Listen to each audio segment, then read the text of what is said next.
प्रेमानंद जी के बारे में कुछ बातें सुनते हैं तो एक वो लगता है कि व्यक्तित्व अद्भुत जरूर होगा। जब किडनियों की बात करते हैं तो चमत्कार है, और चमत्कार वैसे ही कोई सामान्य आदमी के साथ घटित तो नहीं होता है ना। मैंने प्रेमानंद जी के मुंह से सुना धन्ना भगत जी के बारे में, तो उन्होंने धन्ना भगत जी के बारे में बड़ी सारी चीजें बताई, कुछ ऐसी बातें भी बताई जिनकी मुझे जानकारी नहीं थी। प्रेमानंद जी, रविदास जी, कबीर साहब, इनके समकक्ष हैं। प्रेमानंद जी महाराज जो हैं वो, उनकी बातें हर व्यक्ति के, मुझे लगता है कि हाँ, सीधे दिल को वो हिट करते हैं, आपके दिमाग को सोचने पर मजबूर कर देते हैं। आप क्या समझते हैं जी? आपको क्या लगता है जब आप उनको सुनते हैं, क्या वाकई में उनके बोलने से, या फिर हम ये कहेंगे जो बातें वो कहते हैं, फर्क पड़ता है? मतलब आप आज के समाज की अगर हम बात करें। नहीं, देखिए, हमारे संत महात्मा, चाहे प्रेमानंद जी महाराज हैं, अन्य संत हैं, हर एक प्रेरणा देने का काम करता है।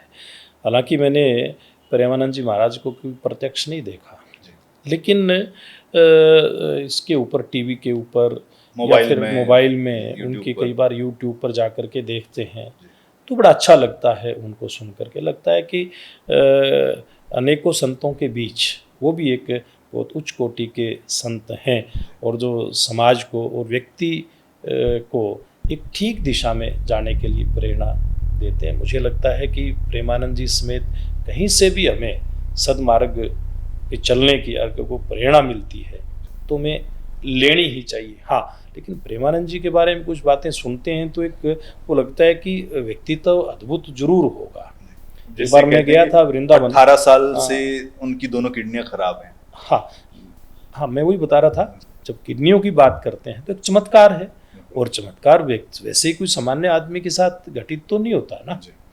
उसके लिए कोई विशेषता तो चाहिए होती है, और वो कुछ ना कुछ विशेषता तो प्रेमानंद जी के अंदर मुझे लगता है जरूर होगी। और मैं उनको कई बार सुनता हूँ तो लगता है। और पिछले दिनों में मैं वृंदावन की जब गया, मैं सोच रहा था उनसे एक बार मैं मिलूं, लेकिन कोई व्यवस्था ऐसी बन नहीं पाई।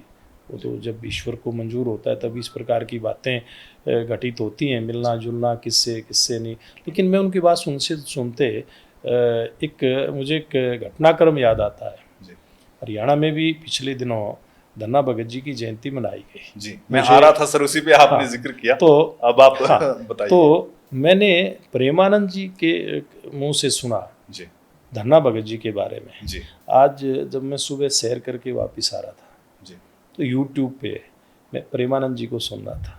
मैं इधर नेहरू पार्क में सैर के लिए चला जाता हूँ, तो उन्होंने धन्ना भगत जी के बारे में बड़ी सारी चीज़ें बताई, कुछ ऐसी बातें भी बताई जिनकी मुझे जानकारी नहीं थी। यानी कि इतना गहन उनका अध्ययन है कि हर व्यक्ति, हर ऐसा महान पुरुष जिसने कहीं न कहीं कोई प्रेरणा देने का काम किया है, समाज को ठीक दिशा देने का काम किया, उनकी चर्चा अनेकों बार इन स्वामी जी के, प्रेमानंद जी के मुंह से मैंने सुनी है, तो आज भी सुनी है।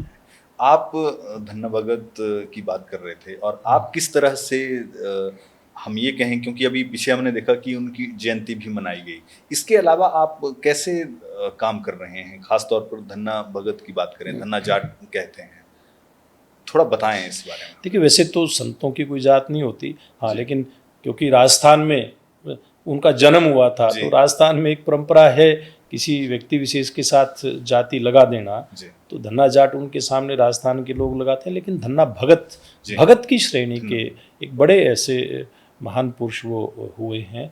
और मैं तो जब युवा मोर्चा का प्रदेश अध्यक्ष था तो 2002 के आसपास की बात है, पहली बार धन्ना भगत जी का मंदिर धनौरी गांव में, मैं कहीं कैथल जा रहा था किसी काम से अपनी पार्टी के साथियों के साथ, तो पहली बार उनके मंदिर में गया था। उसके बाद से फिर मेरा धीरे धीरे लगाव बढ़ा, और जहाँ कहीं भी इस प्रकार के कार्यक्रम होते हैं तो वहाँ जाना होता है। मेरे पड़ोस के गांव में भी एक बड़ा कार्यक्रम होता है, पिछले 10-12 साल से तो मैं उसमें शामिल हो रहा हूँ, जब से उस मंदिर की आधारशिला वहाँ रखी। और फिर 2023 के अंदर बड़ा कार्यक्रम धनौरी के अंदर करना, जिसमें माननीय उपराष्ट्रपति जगदीप धनखड़ जी जिसमें शामिल हुए थे, उसमें के मुख्यमंत्री मनोहर लाल जी, तमाम मंत्रिमंडल, बड़े नेता आए थे, हजारों की संख्या में लोग शामिल हुए थे। और इस बार भी उचाना में ये खाप की पहल पे ये कार्यक्रम हुआ था, बड़ा कार्यक्रम हुआ था। मुख्यमंत्री नायब सिंह जी उस कार्यक्रम में रहे थे।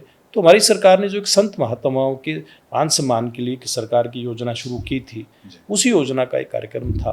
तो आज अन्य संतों के साथ साथ धन्ना भगत जी का भी खूब मान्यता समाज में बढ़ी है। लोग उनको जानना लोगों ने शुरू किया है, क्योंकि पहले वो जो भक्ति भाव से जुड़े लोग हैं सिर्फ वही लोग उनको जानते थे। जैसे मैंने कहा कि परिवानंद जी ने कितना विस्तार से उनके जीवन के बारे में बताया, और ये तो बहुत पुराने उच्च कोटि के संत भक्त ये रहे हैं।